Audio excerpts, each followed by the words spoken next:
Hello friends, जय जगन्नाथ। ओडिया नववर्ष समस्त को मोर स्वागत। तो आज आम ओडार महाविश्व पणा संक्रांति में समस्त माँ भल रखते, समस्त भल रखते। तो आज मर्निंग रे डिम्पल बर्तमान उठी मो पाखे देखते आज कमी शोची। बर्तमान मुझे बाहर की जी ड्यूटी आसला। आज गुरुद्वारा आम प्रोग्राम अच्छी यूनिट्र, तो सेठी पार्टी हेल्थ समस्त नहीं जावा भोजी फोजी खाई आसला उपरओली पणा पागटा हम। मो झील देखु सकाल सकाल हाई बाहर देखा चलतु गुरुद्वार आपण मान वीडियो देखिए।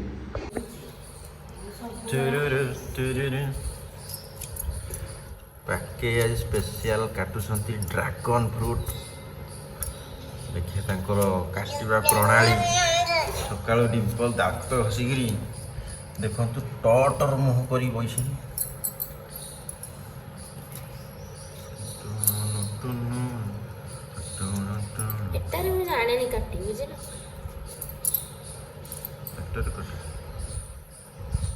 हिमिदी काटती काटी जानी देवे।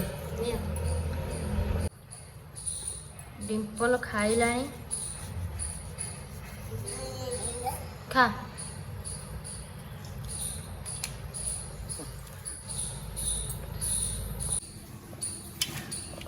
देखो डिम्पल कौन कला शोरी धरिकी मॉर्निंग ब्रेकफास्ट करते रेडी हो थपम सहित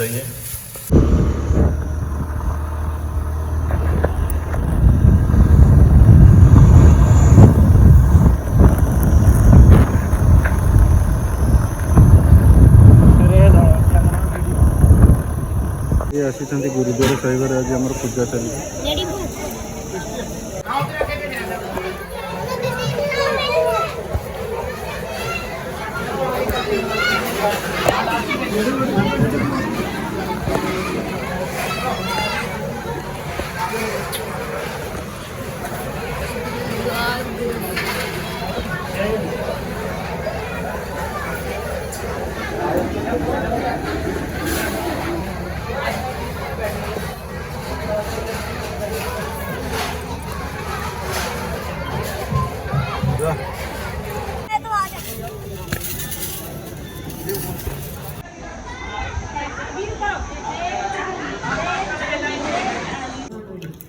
सलू को स्पेशल बेलपणा ताकि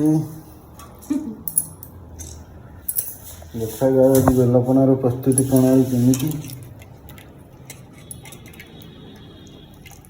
पूरा पाग कोहला कर वर्षा पाग भारी अबाग्या लगे। रविवार वर्षा पाग पूरा भल लगुनि। आज पणा संक्रांति समस्त पणा संक्रांति हार्दिक अभिनंदन। समस्ते भल रुहतु।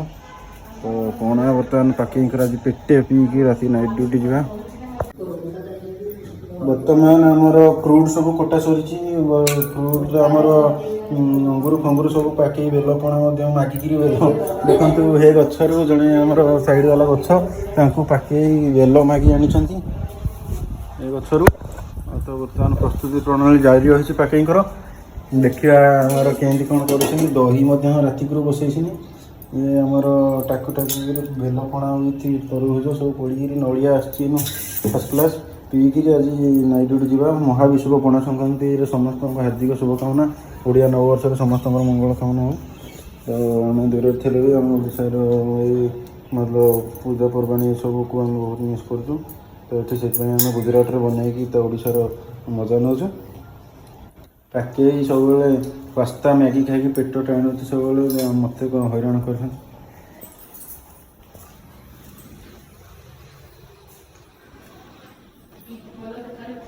डिम्पल एना उठिले टिके पणा पीए देखु निधु निदर शोई। आज आमर यूनिट रे गुरुद्वार रे प्रोग्राम होता खाइबा जाता। डिम्पल से सब देखिक बहुत डरी जाते कांदिकी आसछंती।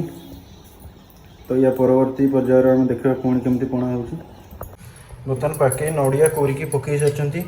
बर्तमान प्रणाली देखिए। बर्तमान दही पकाउछंती देखिए। समस्ते आसते आम घरे पीए पणा। पिंकी बापा आस पणा पिओ साली तुम स्पेशल बनई ଆଉ ଚିନି ପାଣିଟା ଆଡ୍ ଫ୍ରିଜ କଲେ ମାର ବର୍ତ୍ତମାନ ଥଣ୍ଡା ପାଣି ଫ୍ରିଜରୁ ପଡ଼ିବ। ଦେଖିବା ସାଲୁ କେମିତି କ'ଣ ପାଗ କରୁଛନ୍ତି। ସାଲୁ ପ୍ରଥମେ ଆମ ଘରକୁ ଯେତେବେଳେ ମ୍ୟାରେଜ୍ କରିକି ଆସିଥିଲେ କିଛି ଜାଣିନଥିଲେ, ସବୁ ୟୁଟ୍ୟୁବ୍ ଶିଖିକି ଗୋଟେ ତାର ଏତେ ଟ୍ୟାଲେଣ୍ଟ, ସବୁ ଖାଇବା ବହୁତ ବଢ଼ିଆ ଟେଷ୍ଟ ବନାଉଛି। ତ ମୋତେ କିଛି କରେଇ ଦେଉନି, ମୁଁ ଡ୍ରେସ୍ ସଫାଠୁ ଆରମ୍ଭ କରି ସବୁ କରୁଛି। ମୁଁ ବସ୍ ଡ୍ୟୁଟି ଯାଉଛି ଏତିକି। ଆଗରୁ ମୁଁ ସିଙ୍ଗିଲ୍ ମ୍ୟାନ୍ ଥିଲାବେଳେ ବହୁତ କାମ କରୁଥିଲି, ନିଜେ ବହୁତ କଷ୍ଟ କରୁଥିଲି। ଏବେ ମୋ ଝିଅ ବି ଅଛି, ଟାଇମ୍ ପାସ୍ ହେଇଯାଉଛି। ଆଉ 2-3 ବର୍ଷ ଚାକିରି ରହିଲା, ରିଟାୟାର୍ଡ଼ ହେଇଯିବା ବସ୍। ତୁ ପକେଇ ସାର, ତୋର ପାଣି ନିଅ। ବର୍ତ୍ତମାନ ଫ୍ରୁଟ୍ ସବୁ ଆଡ଼େଡ଼ ହେଇଯାଇଛି, ତରଭୁଜ ଫରଭୁଜ। ବର୍ତ୍ତମାନ ସ୍ପେସିଆଲ୍ କଦଳୀକୁ ଡାଳିମ୍ବ ମଧ୍ୟ ପଡ଼ିବ। ଗୋଲମରିଚ ଗୁଣ୍ଡ ଟିକେ ପକେଇବୁ।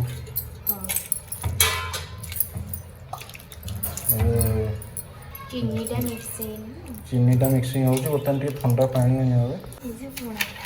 ଆଜି ପୁରା ପଣା ପାଗ ସ୍ପେସିଆଲ୍ ହେଇଛି, ଥଣ୍ଡା ପାଣି ଆଡ଼ିଂ କରିବା। ଗାଁରେ ଯେତେବେଳେ ଛୋଟ ଥିଲି, ସେତେବେଳେ ଆମ ଗାଁ ମଝିରେ ପଣା ପୁରା ହଣ୍ଡାରେ ହୁଏ। ତ ଆମେ ସବୁ ତାଟିଆ କଂସା ଧରିକି ଧାଉଁ, 1000 ଥର ଆଣି ଘରକୁ ପଣା, ଗୁଡ଼ ପଣା ପିଉ। ପୁଣି ଘରେ ମଧ୍ୟ ହୁଏ। ସେ ଘରର କଥା ଆଜି ବହୁତ ଛୋଟ ଦିନର କଥା ମନେ ପଡ଼ୁଛି। ପକେଇବା। ବର୍ତ୍ତମାନ ଏହା ପରେ ଗୋଲମରିଚ ପଡ଼ିଯିବ। ବସ୍ ହେଲା, ପଣା ପାଗଟା କେମିତି ହେଲା ଦେଖନ୍ତୁ। ବର୍ତ୍ତମାନ ଗୋଲମରିଚ ଗୁଣ୍ଡ ପକାଇଲେ ଫାଇନାଲି ବରଫ ବର୍ତ୍ତମାନ ରେଡ଼ି ହେଇସାରିଛି। ଧନିଆ ପତ୍ର ଟିକେ ପକା।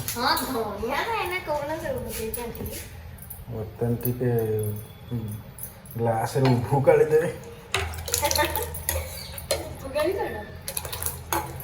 ବର୍ତ୍ତମାନ ପଣା ଦିଅନ୍ତୁ। ଦେଖନ୍ତୁ ପକେଇ ଟେଷ୍ଟ କର କେମିତି ଲାଗୁଛି।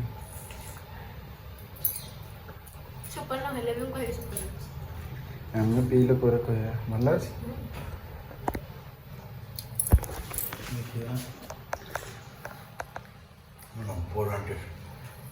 ଦେଖନ୍ତୁ ଇଏ ନେଇଦେଲେଣି ତଳ ଘରକୁ।